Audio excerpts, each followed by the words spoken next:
my last election. For you. Yeah, After my election, I have more flexibility. Yeah. Yeah, I understand. I transmit this information to Vladimir and understand what.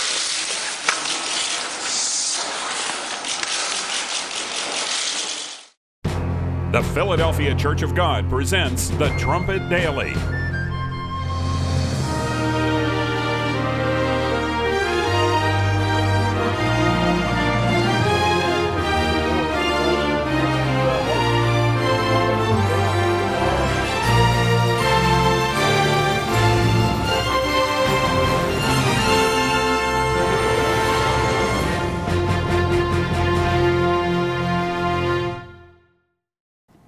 Hello everyone, welcome back to the Trumpet Daily.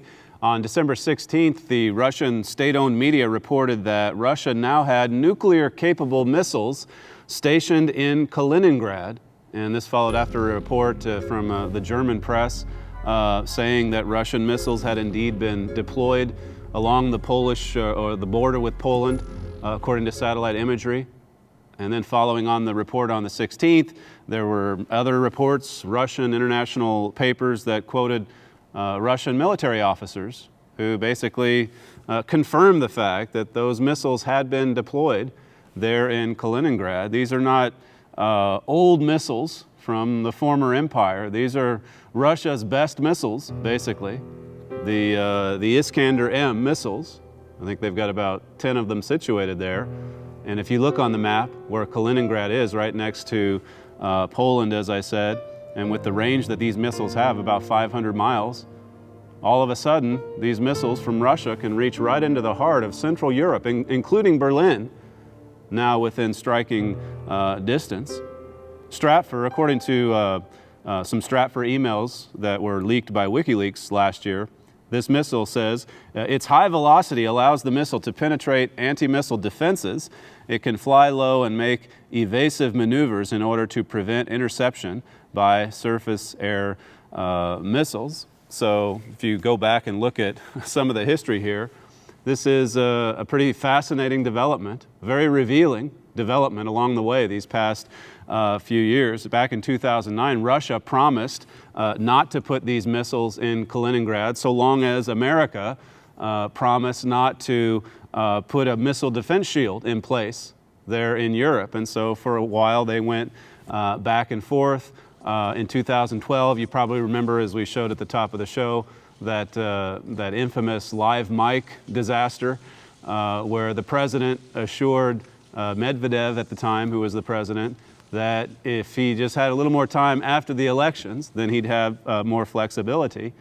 And, commentators were speculating at the time as to what he was talking about.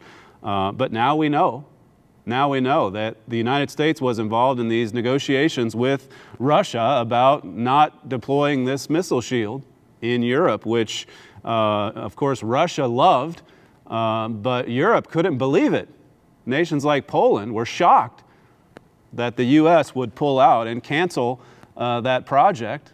First, they said they were going to downgrade it. Russia still insisted that it be removed altogether and threatened all along the way to put those Iskanders in place if the United States didn't pull back. And then in the end, the U.S. Pretty much pulls back entirely. And lo and behold, we find that Russia went ahead with its plans to put those missiles in Kaliningrad anyway. So this is what we get, basically, for appeasement and backing down and trying to play nice. You see America retreating, as we've brought out so many times before, and you see the imperialist aims of nations like Russia. I mean, they are being fulfilled. They're on the march. Vladimir Putin is taking advantage of this full-scale retreat on the part of the United States. Let's look at a few passages today here in Ezekiel 38 to begin with. What has been the result of America just basically gutting its defenses, betraying its allies? I mean, there's monumental shifts happening in the world, in Europe, in the Middle East, as we've noted previously, all over the world because of this post-American world, as we talked about in our most recent Trumpet magazine. But look at this prophecy here in Ezekiel chapter 38. In verse 1 it says, "And the the word of the Lord came unto me, saying, Son of man, set your face against Gog and the land of Magog, the chief prince of Meshech and Tubal, it says, and prophesy against him. Now you can look down at verses 8 and 16 and see that this prophecy is for the latter days to be fulfilled, just before the Great Tribulation and the day of the Lord. And if you study some commentaries about all of these unique names in verses 1 and 2, you can see that most Bible scholars agree that Gog refers to Russia, and that the land of Magog, as it says there, includes China, these kings of the east, as they're called in the book of Revelation, this powerful Asian conglomerate. But this prophecy gets into some pretty important specifics. The other names mentioned there, Meshech is basically just another name for Moscow, the capital of Russia today. Tubal is a city today that just lies on the eastern side of the Ural Mountains. Tobolsk, I guess, is the name of the city. But the other thing I want to draw your attention to there in verse 2 is where it says the chief prince of Meshech and Tubal. The chief prince, if you look at the Hebrew word for chief there, it's the Hebrew word Rosh, R-O-S-H, Rosh. And the King James translates that word or uses that word in English as an adjective when actually it should be a proper noun. It's referring to a prince. And if you read it properly, you can look at the Moffat translation or other translations of the Bible. If you read it properly, as it should properly be translated, it's the prince of Rosh, Meshech, and Tubal.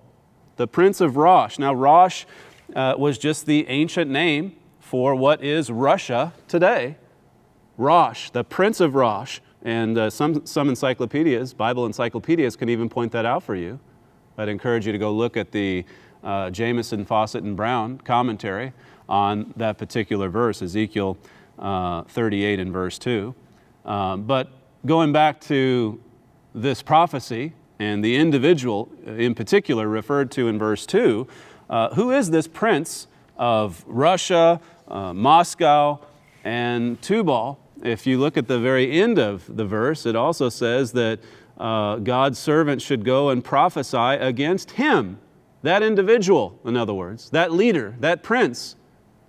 Now I want to refer you to a Key of David program that my father gave back on November the 24th, titled Russia in Prophecy. It was an incredible program that really does identify what's happening and even the individuals that God is talking about in verses like this. In the next Trumpet magazine, the February edition, we have an article coming out that really follows on that Key of David program. You can go back on thetrumpet.com and watch Russia in Prophecy. As I said, it's from November 24th, and you can find it there on the Key of David tab at thetrumpet.com. But as far as that upcoming Trumpet magazine, here's what my father has to say about this particular prophecy that we're reviewing here. He said, when you study these scriptures alongside current events revealing modern Moscow's imperialist direction, you see that Vladimir Putin could well become the leader of that gigantic army of the East. Now he's referring to the 200 million man army that's talked about in Revelation chapter 9. 200 million man. I mean, that when the prophecy was recorded, there weren't even that many people on earth. So it was obviously for the latter days. It was obviously for the end time. And where on earth can you find a conglomerate of nations that could put together an army that big? Well, it's not hard to figure out if you look at some of the population sizes in Asia. In any event, coming back to his quote, my father says, I strongly believe Vladimir Putin is going to lead the 200 million man army. Just look at the power he already has. Look at what he's doing. Look at the spread of this empire. He said back in 2005 that one of the great tragedies of the last century was the demise of the Soviet Union. He's trying to build the empire back up, and he's having great success in doing so. It says, can you think of any other Russian politician who could become so powerful and have the will to lead Russia into the crisis of crises? He says, I see nobody else on the horizon who could do that. And only a tiny few years remain for the Prince of Rosh to appear. he says finally, such a man doesn't appear overnight. It takes years for even a strong-willed leader to gain such control. Vladimir Putin already has the power and the will to use it. I mean, this is awesome when you think about it. Bible prophecy being fulfilled. An individual mention in Ezekiel 38 and verse 2 that we now see, undoubtedly, that we now see on the scene today. He's gaining power, and it's going to have a dramatic impact on the neighboring continent of Europe. It already is, together with the America's demise. I mean, what do you suppose they're doing in the heart of Europe? They're scrambling for help from some other nation besides the United States, which since World War II has been protecting Europe with its huge arsenal, but now that's being dismantled. And now the United States is operating on a policy of appeasement, whether it's in dealing with Iran or Russia, wherever it is. You see us in full-scale retreat. Now, the other important development, besides America's demise, that certainly is an angle to this story as well. But the important development that you want to make sure that you follow as you see Putin gain power is you watch how this brings Europe together that much more powerfully in the months ahead. I mentioned, I think, the other day just about how all these events in the world happening right now, they really are giving additional momentum to this emperor that's going to appear in Europe. The empire is coming together. It just lacks that leader that Russia obviously has. In September 2009, Czechoslovakia, a paper in Czechoslovakia, talked about when America was pulling out. This paper said, an ally we rely on has betrayed us and exchanged us for its own, better relations with Russia, of which we are rightly afraid.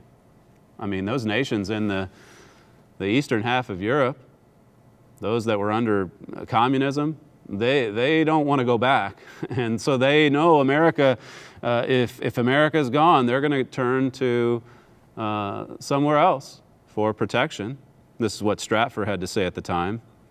It says, much of Europe, especially the central and eastern regions, will now view the United States as unable to fulfill its promises to its allies in the face of a strengthening Russia. And so they'll look elsewhere, as I said. Now, if you go back also to 2011 with this missile defense program controversy, the Polish foreign minister was he gained quite a lot of attention for this statement he made. This is from 2011. I will probably be the first Polish foreign minister in history to say so, but here it is. I fear German power less than I'm beginning to fear German inactivity. So Poland would, I think, be justified in being a little wary of seeking Germany's help. But that's what's happening because of how scared they are of Russia.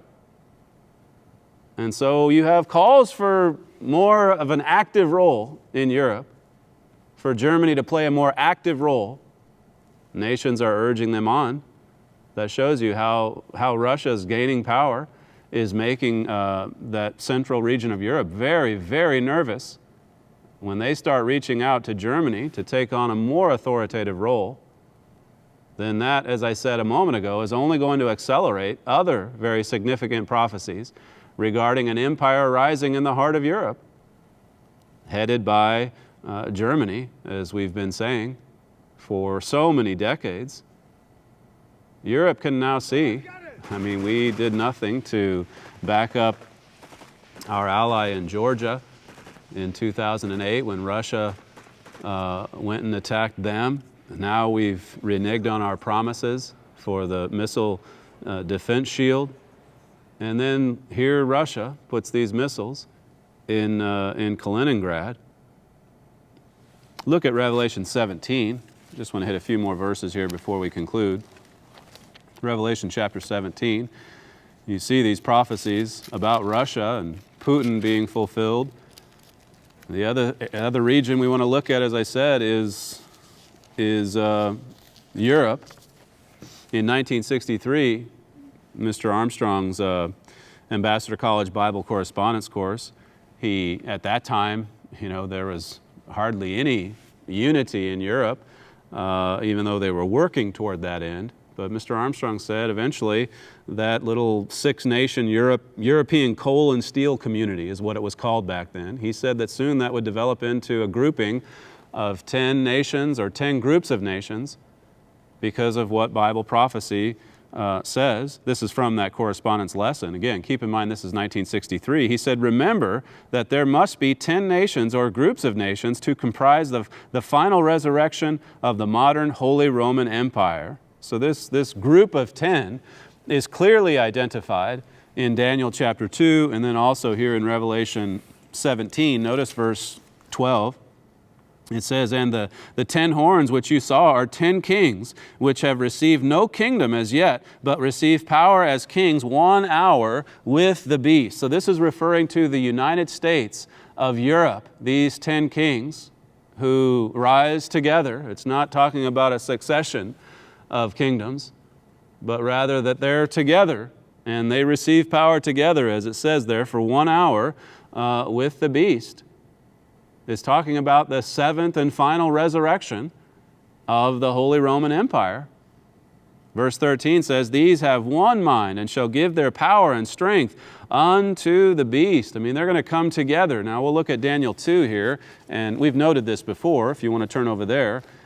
We've noted before how that it's an unstable mixture of iron and clay, which shows that there are a lot of disparate parts and disagreements and so on among these nations. But as Revelation 17 brings out, they do come together for 1 hour, and for that period they will be unified, and there will be power coming out of the heart of Europe. Notice verse 42. This Daniel 2 image is describing this Holy Roman Empire, which has 2 legs. There's the western side and the eastern side. And then altogether, these 10 groupings, 10 nations, 10 groups of nations, whatever it ends up being. Daniel 2:42, it says, and as the toes of the feet were part of iron and part of clay, so the kingdom shall be partly strong and partly broken. So these are the same 10 kings talked about in Revelation 17. And these prophecies point out that it's going to be a short-lived reign. The tribulation itself, as horrific as it's going to be, we can thank God that it's only going to be for 3.5 years before Jesus Christ finally does return to this earth and establish the kingdom of God, the government of God on this earth. But just before that, there's going to be this empire emerge right out of the heart of Europe, this inconsistent mixture of iron and clay, as I've said here. But while it sticks together, while it holds together, it's going to have all of the dreadful and terrible strength that the Roman Empire had anciently. It certainly is. It's not going to be that much longer before this oversized and somewhat bloated union of disparate parts is radically altered and downsized to a much more efficient and stronger conglomerate. And what's happening in Russia is only going to accelerate this formation. And it's only going to bring that emperor in Europe to the fore more quickly. That's the significance of these prophecies.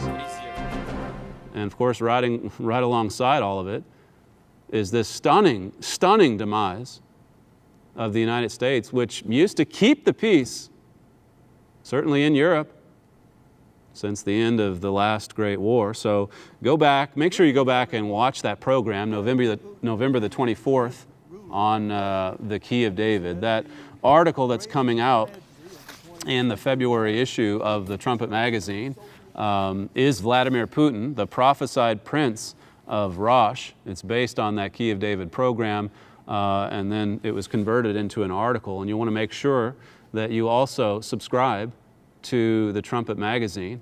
Also on Fridays, of course, we send out the Trumpet Weekly. Make sure if you're not a subscriber there, we've got, I think, 23,000 subscribers to that email news digest, and we'll send it to your email box every Friday afternoon or evening if you subscribe, if you send us your email address. Together with all of that, I just want to refer you to Russia and China in Prophecy, a booklet that really goes into some of these prophecies that we touched on today, particularly over in Ezekiel 38. So we thank you for joining us today, and we'll see you again next time on the Trumpet Daily.